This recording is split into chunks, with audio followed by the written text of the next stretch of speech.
नाज़रीन अस्सलाम वालेकुम। प्रोग्राम राज की बात के साथ मैं हूं आपका मेज़बान आजिज़ जमाली। आज एक अलमनाक वाक़े पर बात करेंगे। मैंने अपने साबिक़ा प्रोग्राम में भी आपको इसके बारे में बताया था। एक नौजवान, इस धरती का नौजवान, इस ज़मीन का नौजवान, जिसने अपनी फ़ितरत की खातिर गैर मुल्की शिकारियों को रोका, अरब शिकारियों को रोका शिकार करने से, जिसको फिर मलीर की मेमन गोट में वडेरों ने, सरदारों ने, मुंतखब नुमाइंदों ने बुलाकर एक रात से लेकर दूसरे दिन तक तशद्दुद किया, जिसकी वजह से वो शहीद हो गया। अब इसका फ़ॉलो अप ये है कि मुल्ज़िम एक सिर्फ जो मेन मुल्ज़िम था Jam Awais MPA Pakistan peoples party का, वो गिरफ़्तार हो चुका है। लेकिन इसी FIR में MNA जाम अब्दुल करीम भी नामज़द हैं, उसको गिरफ़्तार होना चाहिए। इसी FIR में दूसरी जो अहम बात है, जिन लोगों को शहीद के भाई अफ़ज़ल जो कि उन्होंने नॉमिनेट किया, उन लोगों को गिरफ़्तार होना चाहिए। और अहम बात, इस मुकदमे में अभी तक मोबाइल फ़ोन बरामद नहीं किया है पुलिस ने, रिकॉर्ड पुलिस ने अभी तक बरामद नहीं किया। वो कपड़े और जिन आलात से टार्चर किया गया, वो अभी तक पुलिस ने बरामद नहीं किए हैं। ये तमाम मोबाइल फ़ोन बहुत अहम है, चूँकि अब शहीद नाज़िम जोखियों ने ख़ुद ही अपने वॉइस में कहा था कि उसको धमकियाँ दी जा रही हैं, उसको बुलाया गया है। यानी वो रिकॉर्ड हासिल किया जाए कि किसने उनको बुलाया था, किसने धमकियाँ दी थी, किसने फ़ोन किया था, किसने मैसेज किए थे। वो सारा डेटा जो है मोबाइल फ़ोन में महफूज़ है। पुलिस को वो मोबाइल फ़ोन फ़ौरी तौर पे बरामद किया जाए। दूसरी बात कि एक और अहम वाक़या है, शहीद नाज़िम जोखियों की अहलिया जो हैं शिरीन जोखियों, उनका इस वक्त सबसे बड़ा ज़हनी दबाव, तबीयत ठीक नहीं, वो एक अलग मसले हैं, मुआशी मसला एक अलग मसला है, और मुख्तलिफ़ तरह के दबाव हैं। इस फ़ैमिली पे अलग अलग किस्म के दबाव हैं, इनको देखना बहरहाल हुकूमत की ज़िम्मेदारी है। इसी हवाले से हमने शहीद नाज़िम जोखियों के गाँव आचार सालार जोखियों का दौरा भी किया। हमने लवाहिकीन से ताज़ियत भी की, उनसे मुलाकातें भी की, उनकी अहलिया से शिरीन जोखियों से भी मुलाकात की, उनके भाई अफ़ज़ल जोखियों से भी बात की। इन सब की ज़बानी हम आपको सुनाएंगे कि वो ख़ुद क्या कह रहे हैं। शिकस्त ॾींदासीं ऐं नाज़िम जो खून जो तव्हां बि पलांद पिया कयो, सॼी सिंध पलांद पई करे, ऐं सॼी सिंध तव्हांजे हिमत सां वरी ॿियनि सभिनी ज़ालिमनि खां पलांद पई करे। ऐं अॼु 3 माण्हू ॿिया बि जलिजी विया आहिनि, उन्हनि ॾींहुं तव्हांखे मुबारक ॾियो। न्याज़ गिरफ़्तार थियो खतरनाक सजा ॾियो, जीअं मुंहिंजे घर वारे सजा न ॾियो। मुंहिंजी दिलि तकलीफ़ में, मुंहिंजा बच्चा आहे बीमार, बुखार में पिया आहिनि, मुंहिंजी पाण तबियत सही न आहे, मां बच्चनि जे सदके पर भेण ही जंग सॼी तव्हांखे विढ़णी आहे।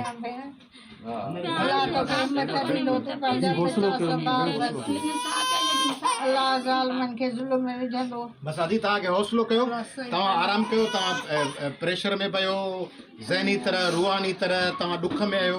बसि तव्हां भेण हुजे जेका महल ते, त कमांडर हुजे, तव्हां कमांडर आहियो, ऐं तव्हां अदी वॾी हिमत कई आहे। ऐं ही रंजड़ी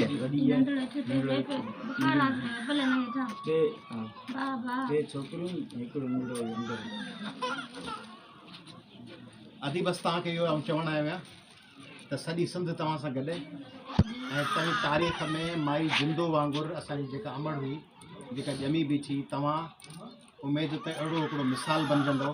तव्हां ऐं तव्हांजो ॾेर अफ़ज़ल, तव्हां IFJ international federation of journalist नाज़िम बाक़ाइदा एक सहाफ़ी न हुयो, पर हुननि हिन जी वीडियो खे साम्हूं रखी चयो त सहाफ़ियनि वारा कमु पियो करे, ही सहाफ़ी असां हिनखे मञूं था। त इंशाअल्लाह असांजी इहा कोशिशि रहंदी, जेको हिकिड़ो इंटरनेशनल एवॉर्ड हूंदो आहे साल में, अक़वाम मुतहिदा जे प्लेटफॉर्म तां असां IFJ खे रिकमेंड कंदासीं त हिन साल जो जेको एवॉर्ड आहे, हिन माण्हूअ पंहिंजी जान ॾिनी आहे पंहिंजी धरती जे लाइ, पंहिंजी क़ौम जे लाइ, पंहिंजी आया साहब चए थो त फितरत जो शहीद आहे। त इंशाअल्लाह उहा बि कंदासीं त सॼी दुनिया में एवॉर्ड नाज़िम खे ॾियारण जी असां कोशिशि कंदासीं। ऐं सहाफ़ियुनि जी तंज़ीम जो जनरल सेक्रेटरी आहियां, KUJ जो उनजे तरफ़ां आयो आहियां तव्हां सां। बाक़ी असां छा कंदासीं ॿुधाइण जी ज़रूरत न आहे, इहो तव्हां सां गॾु असांजो ओतिरो ई फ़र्ज़ु आहे। पहिरें ॾींहं खां असां विढ़ूं पिया इंशाअल्लाह सोशल मीडिया जे ज़रिए। पहिरीं माण्हू उहे हुयासीं जिन सां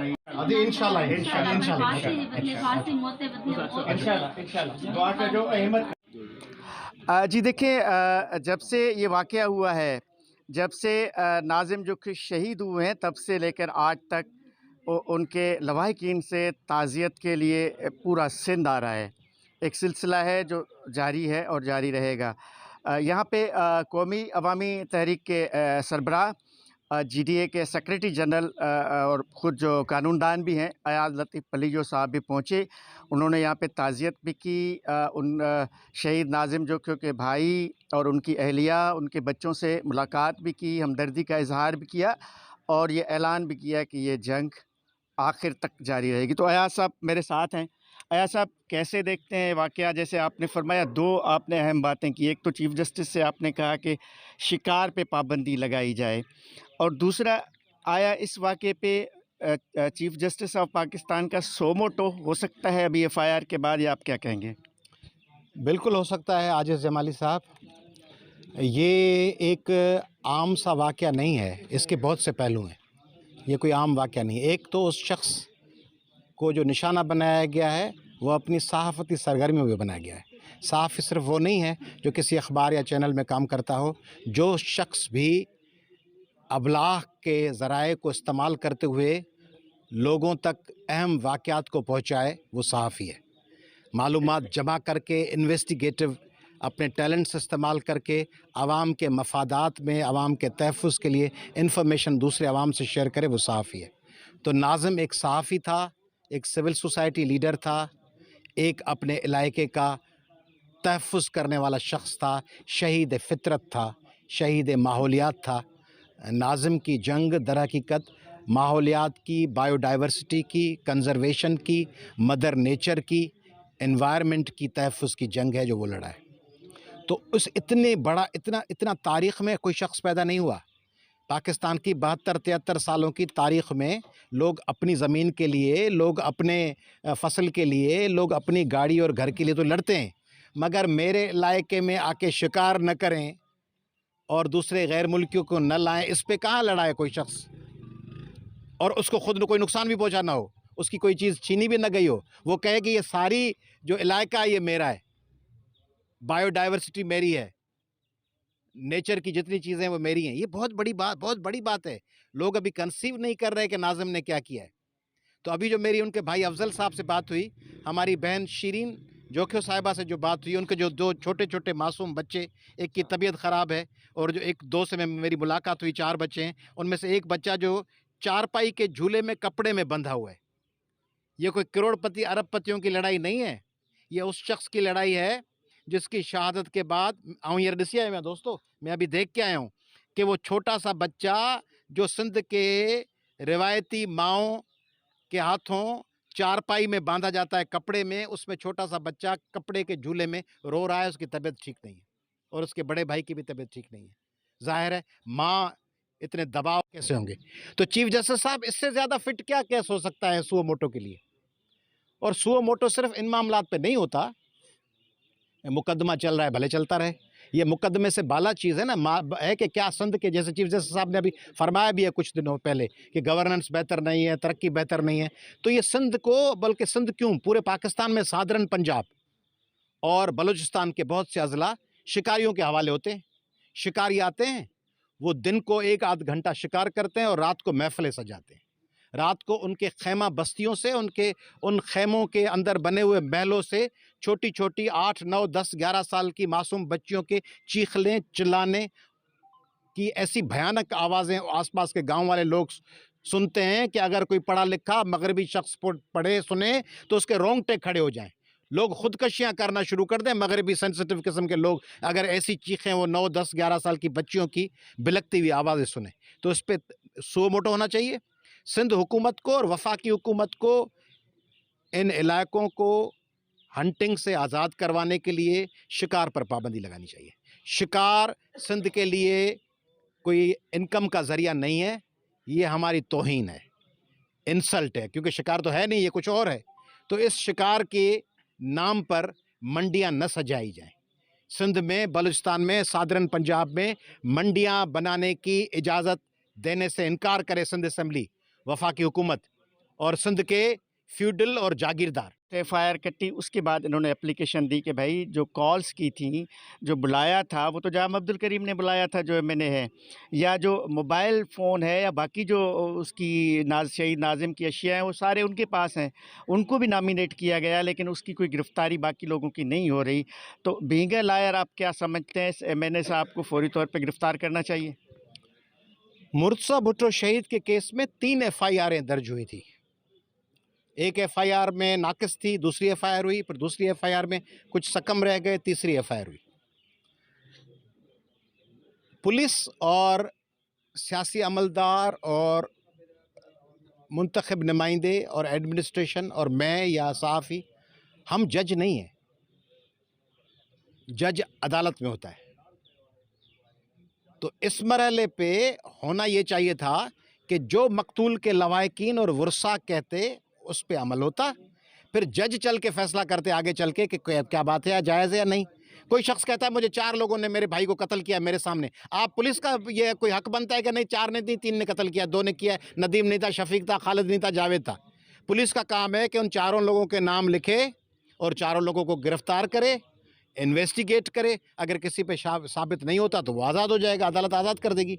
तो जो ये अफजल जोखियो कहे, जितने नाम कहे, 10 नाम कहे, 8 कहे, एडिशनल चालान में भी आ सकते हैं। अभी और 162 स्टेटमेंट्स हो के उसमें जवाब में मज़ीद नाम शामिल हो सकते हैं। जितने नाम अफजल जोखियो और हमारी बहन शीरीन जोखियो कहें वो तमाम नाम शामिल होने चाहिए और गिरफ्तारियाँ होनी चाहिए। अब मैं उस आखिरी बात पर लौट के आता हूँ कि सिंध के वडेरे और जागीरदार, सिंध के वडेरे। अच्छा, एक और बात कहूँ कि ये इतने बड़े चैलेंजेस में मरकज़ी कंप्लेनेंट है अफजल और हमारी बहन शीरीन, तो हमारी बहन और हमारे इस भाई को आपने सिक्योरिटी क्या दी हुई है?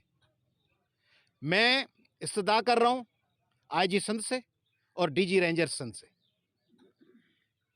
कि फ़ौरन अफजल जोखियो और हमारी बहन शीरीन जोखियो को रेंजर्स और पुलिस की प्रोटेक्शन दी जाए। इनकी जानों को ख़तरा है क्योंकि ये डट के खड़े हुए हैं, तो इनको धमकियां मिल सकती हैं, इनको नुकसान पहुंचाने के लिए कोशिश हो सकती है। इसलिए इनको फ़ौरन पुलिस की फुल और रेंजर्स की प्रोटेक्शन दी जाए। आखिरी बात कि सिंध के जागीरदारों, वडेरों और सरमाएदारों, आगे चल के पूरे पाकिस्तान के जागीरदारों, सरदारों और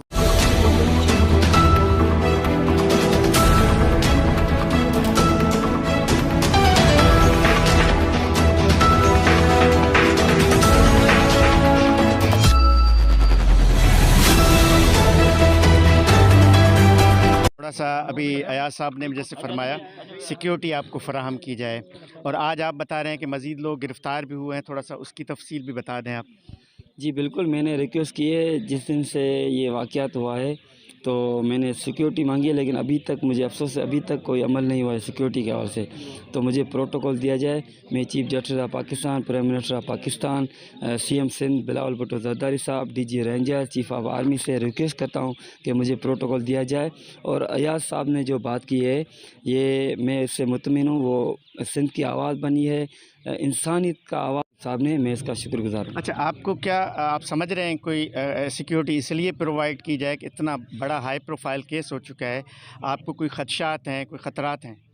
जी बिल्कुल, ये मेरे साथ हो सकता है, मुझे ख़तरा है, मेरे फैमिली को ख़तरा है, मुझे प्रोटोकॉल दिया जाए। मैं हाथ जोड़ के अर्ज़ करता हूँ कि मुझे प्रोटोकॉल दिया जाए। कल कुछ हुआ तो उसकी ज़िम्मेदार गवर्नमेंट होगी। अच्छा, दूसरा, कुछ मज़ीद लोग गिरफ़्तार हुए हैं, कुछ मज़ीद लोगों को आपने नॉमिनेट भी किया है, उसके बारे में ज़रा क्या कहेंगे? जी बिल्कुल, आज जो रिपोर्ट आई है उसके मुताबिक 3 बंदे गिरफ़्तार हुए। जो एक एफआईआर में नामिनेट है नियाज़ जोखियो, वो गिरफ़्तार है। और जो मुझे जिसने सुबह अपडेट दी थी कि ये एक बंदा आपका भाई एक्सपायर हो चुका है रात को, जो आपने लाया, तो एक और बंदा है उसका नाम मुझे नहीं आ रहा, लेकिन 8 बंदे जो बकाया जो है ना, वो इंशाल्लाह मैं उम्मीद करता हूँ सिंध पुलिस से कि उनको जल्द अज जल्द गिरफ़्तार किया जाए। ठीक, हमने बात की कौमी अवामी तहरीक के सरबराह अयाज लतीफ़ पलीजो से, और हमने बात की शहीद नाजिम जोखियो के भाई, जो इस वक्त सबसे अहम किरदार हैं, इस वक्त जिन्होंने एफआईआर करवाई है, जो इस वक्त ये मुकदमा लड़ रहे हैं। उन्होंने एक सबसे बड़ी बात कही है, जो उन्होंने कहा है कि उनकी ज़िंदगी को ख़तरा है, उनको ख़दशा है, उनको सिक्योरिटी थ्रेट हैं, लिहाजा सिंध हुकूमत उनको सिक्योरिटी फ़राहम करे, वरना उनकी ज़िंदगी को कुछ भी हुआ तो उसकी ज़िम्मेदार सिंध हुकूमत होगी। हम आगे बढ़ेंगे, इसी मसले पे दीगर लोगों से बात करते हैं।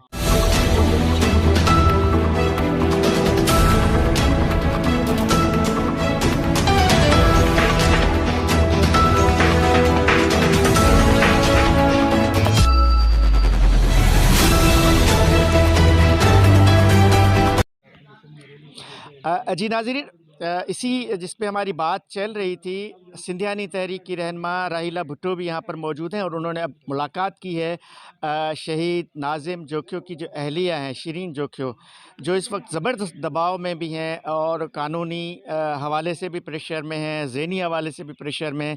हमने देखा कि उनकी तबीयत भी ठीक नहीं है। तो राहिला से बात करते हैं। राहिला साहब, आप क्या कहेंगी इस वाक़े पे? स्पेशली अभी आपने मुलाकात भी की है शिरीन जोखियो से, वो क्या कर रही हैं, क्या कह रही हैं, या आप क्या कहेंगी? जी, इंतहाई अफ़सोसनाक वाक़या है और अभी मैं जो शहीद नाज़िम जोखियो है उनकी एहलिया से मिल के आई हूँ, तो वो बहुत ही सीरियस हालत में है, उनकी तबीयत बहुत ख़राब है, वो बहुत ही दुखी हैं और वो कहती हैं कि मुझे इंसाफ़ चाहिए और हम सब उनके साथ हैं। ये जो वाक़या हुआ है वो बहुत ही अफ़सोसनाक वाक़या है और बहुत ही जो है इसको जो शहीद हैं उनको बहुत ही बुरे तरीके से जो है शहीद किया गया है और उसके साथ बहुत बड़ा जुल्म हुआ है। वो माहौलियात बचाने की खातिर जो है आवाज़ उठा रहा था, तो उसकी आवाज़ को दबाया गया है और इसके अलावा उन्होंने जो है शहादत ले ली है, लेकिन वो अपने हक़ के रास्ते से हटा नहीं है और इसके लिए जो है हम उनके साथ हैं। हमारी पूरी क़यादत कौमी अवामी तहरीक, सिंधियानी तहरीक उनके साथ हैं, हम खड़े हैं और हम कहते हैं, हमारा ये जो है एक कहना है कि उनको इंसाफ़ चाहिए, उनको इंसाफ़ मिलना चाहिए और हम हर वक्त उनके साथ हैं। और शहीद नाज़िम जोखियो ने हक़ की राह पे जो है जंग लड़ी है और उनको इंसाफ़ चाहिए। उनकी बीवी भी ये कहना चाहती है, उनके गांव के लोग और ये जो भी उनके भाई हैं अफजल जोखियो साहब, उनका भी कहना है कि मैं खड़ा रहूँगा, मैं कभी भी हटूँगा नहीं और मैं डट के खड़ा रहूँगा। मैं इंसाफ़ चाहता हूँ, मुझे कोर्ट के ज़रिए इंसाफ़ चाहिए। मैं जो आला इदारे हैं उनको कहना चाहूँगी, जो चीफ़ ऑफ आर्मी है उनको कहना चाहूँगी कि शहीद नाज़िम जोखियो की एहलिया को इंसाफ़ चाहिए। वो हक़ की राह पे खड़ी हुई हैं। ये बहादुर बहन है हमारी, जो अपने मियाँ के शहीद होने के बाद जो है वो डट के खड़ी हैं। उनको इंसाफ़ देना चाहिए।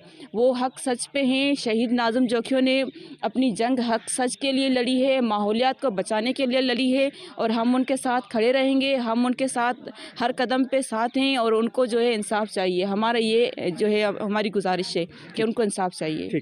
शुक्रिया। जी देखिए, सूरत हाल तो अलमनाक है। हमने खुद शहीद नाज़िम जोखियो के अहले खाना को भी देखा, उनके छोटे छोटे बच्चे जो बीमार पड़े हैं।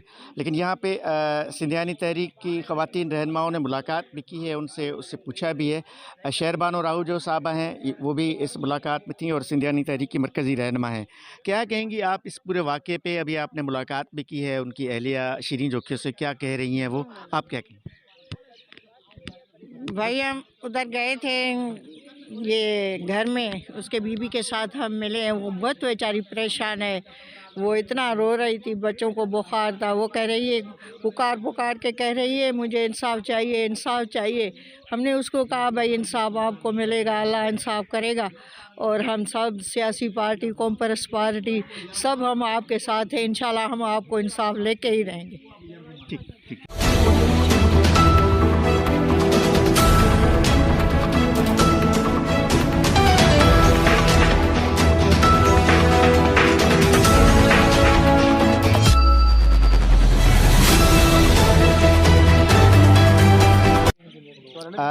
नाज़रीन, जब ये वाक़या हुआ शहीद नाज़िम जोखियो की शहादत का, उसके बाद मीडिया पे ये बड़ा हाईलाइट हुआ, जिसमें पसे पर्दा जिन लोगों का किरदार है वो मलीर के सहाफ़ी दोस्त हैं। मलीर प्रेस क्लब के हों या मलीर प्रेस क्लब के ना भी हों, लेकिन मलीर के जितने भी सहाफ़ी दोस्त हैं उन्होंने बड़ा किरदार, या यहाँ धाबेजी के सहाफ़ी या ठट्टा के मुख्तलिफ़ इलाकों के मकामी जो सहाफ़ी हैं उनका बहुत बड़ा किरदार रहा। सजाद अली हैं मेरे साथ, इनके बड़े हमने सोशल मीडिया पे लाइव भी देखे।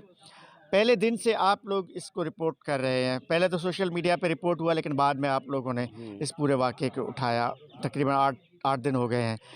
क्या कहेंगे इन 8 दिनों के दौरान, क्या सहाफ़ियों के ऊपर भी कोई प्रेशर्स वगैरह इस तरह की चीज़ें हुई हैं?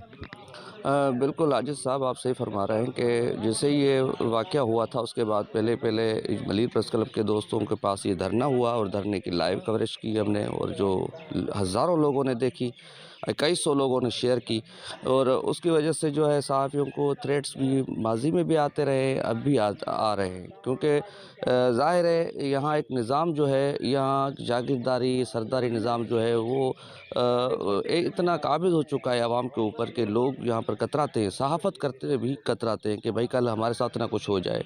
ये इसीलिए ये प्रेशर हो रहा है बिल्कुल। और जिस तरह ये मामला हाईलाइट हुआ है अभी तक, जहाँ जो लोग इस पर बात कर रहे हैं या जहाँ आ रहे हैं, ये अब एक मलिर का केस नहीं है, ये नाज़िम जोखियों का केस अब मलिर का नहीं रहा केस, ये पूरी सिंध का, पूरे पाकिस्तान का, पूरी दुनिया का केस बन चुका है। और जो उसकी शहादत थी उसने अवाम ने जो यक आवाज़ उन्होंने जो बोला और उसकी आवाज़ को लोगों ने सलाम पेश किया। और आज देख रहे हैं कि आज इस केस के हवाले से कोर्ट में एक जो है दोबारा एक्शन हुआ है और जो MN है यहाँ के सरदार जाम अब्दुल करीम जोखियो, उनका नाम भी जो है आज कोर्ट के थ्रू, आर्डर जज के थ्रू जो है FIR में नामजद मुलजिम के तौर पर नामजद हुआ है, जबकि 11 से ज़्यादा लोग जो है वो शामिल तफ्तीश हुए हैं। तो ये बिल्कुल एक अफसोसनाक वाक़या है और अफसोसनाक वाक़े के ऊपर सिंध में जो है आए दिन ऐसे वाक़यात होते रहते हैं। सिर्फ ये मलिर पे नहीं हुआ, आप देख लें चांडियो सरदार देख लें, उनका जो मेरा बाप का मामला है वो देख लें, आप सियाल साहब का अभी लाड़काना में जो हुआ है वो देख लें, ये देख लें मलिर में जो नाज़िम जोखियो का जो कत्ल है, बेरहमाना कत्ल के है, वो उसके हवाले से अच्छा, आप क्या समझते हैं? वैसे तो हम सहाफ़ियों पे प्रेशर्स होते रहते हैं, पूरी ज़िंदगी हम लोग प्रेशर्स में ही गुजारते हैं। इस प्रेशर को मलिर के या मकामी सहाफ़ी बर्दाश्त करेंगे और इंशाल्लाह इस पे आप क्या समझ रहे हैं कि ये रिपोर्टिंग जिस तरह हो रही है जारी रहेगी? बिल्कुल, मैं अपनी बात करूँगा कि जैसे कि मरना तो एक दिन है, तो काम करे आदमी, दुनिया को दिखाए कि मैं सच्ची नीयत से, दिल से किसी मज़लूम की आवाज़ को आगे पहुंचाने के लिए बंदा काम करता है, तो उसका ज़हन जो है, ज़मीर जो है वो सेटिस्फाई होना चाहिए। देखो, हम किसी से कुछ नहीं लेते, हम आवाम की आवाज़ है, हमारी ज़ाती दुश्मनी तो किसी से है नहीं, हम करते हैं आवाम के लिए काम। और अगर हम नहीं लिखेंगे तो ये जुल्म और भी बढ़ेगा। और हम कम से कम मैं तो थ्रेट्स के बावजूद भी लिख रहा हूँ और कभी भी खामोश नहीं बैठूँगा जब तक ज़िंदगी है। इंशाअल्लाह इसी कलम के साथ इसी मज़लूम की आवाज़ बनते रहेंगे। सहाफ़ियों की हिम्मत को सलाम है। ये चूँकि सहाफ़ियों के आलमी इदारे इंटरनेशनल फेडरेशन ऑफ जर्नलिस्ट ने भी इस वाक़े पे नोटिस लिया है और Pakistan federal union of journalist और कराची यूनियन ऑफ जर्नलिस्ट ने IFJ को लिखा है बाकायदा कि इस साल का जो अक़वाम मुत्तहिदा से सहाफ़ियों को मिलने वाला एवार्ड है, वो इस साल यानी 2021 का जो एवार्ड है वो शहीद नाज़िम जोखियो के नाम किया जाए, ताकि ये एक इंटरनेशनली एक शख्स ने अपनी फ़ितरत के लिए, अपनी ज़मीन के लिए, अपनी धरती के लिए, अपने माहौल को बचाने के लिए जदोजहद की, आवाज़ बुलंद की, जिसकी वजह से उनको शहीद किया गया। तो इंशाल्लाह ये भी होगा। और ये जो मकामी सहाफ़ियों की जिस तरह ये खड़े हैं, जिस बहादुरी के साथ खड़े हैं, एक मामूली बात नहीं होती। शायद हमारे दुनिया भर के शहरों में सहाफ़त करना कुछ आसान है, निस्बतन देहात में सहाफ़त करना बहुत मुश्किल है, सरदारों के, वडेरों के, जागीरदारों के जितने भी प्रेशर्स होते हैं। बहरहाल इस मामले पे, इस वाक़े पे मुख्तलिफ़ औक़ात में हमने आपको ज़रूर बताया और फ़र्दर आगे भी आगाह करते रहेंगे। नाज़रीन, आपने सुना इसी हवाले से शहीद नाज़िम जोखियो की शहादत पे कौमी अवामी तहरीक के सरबराह अयाज लतीफ़ पलीजो को आपने सुना, शहीद के भाई अफजल जोखियो, मकामी सहाफ़ियों, मुख्तलिफ़ ख़वातीन रहनुमाओं, मुख्तलिफ़ मकामी अफराद को आपने सुना। एक अहम बात मैं आपको बताऊं जो शायद मीडिया पे हाईलाइट नहीं हो रही, कि शहीद नाज़िम जोखियो के भाई अफजल जोखियो ने कहा है कि उनको सिक्योरिटी थ्रेट है, उनको कोई पुलिस सिक्योरिटी नहीं दी गई है, कोई रेंजर्स की सिक्योरिटी नहीं है, चूँकि ये इस वक्त हाई प्रोफाइल मुकदमा बन चुका है। शहीद नाज़िम जोखियो का कत्ल एक हाई प्रोफाइल केस है जो इंटरनेशनल अक़वाम मुत्तहिदा तक ये केस गया है, तो ये मामूली केस नहीं है इस वक्त। लेकिन इस वजह से इस केस में जो अपोनेंट पार्टी है, जो जिन पे मुकदमा है, वो वडेरे भी हैं, वो जागीरदार भी हैं, वो सरदार भी हैं, वो मुंतखब नुमाइंदे भी हैं, हुकूमत भी उनकी है, रियासत भी उनकी है, पुलिस भी उनकी है, और ये गरीब गाँव के लोग अफजल जोखियो, इनकी ज़िंदगी को ख़तरा हो सकता है। ये सबसे अहम बात है और इनको सिक्योरिटी मिलनी चाहिए। आज का प्रोग्राम आपको कैसा लगा? स्क्रीन पे नज़र आने वाले ईमेल एड्रेस और व्हाट्सएप नंबर पे अपने फ़ीडबैक से मुझे ज़रूर आगाह कीजिएगा। आइंदा प्रोग्राम तक अपने मेज़बान आजिज़ जमाली को दीजिए इजाज़त। अल्लाह हाफ़िज़।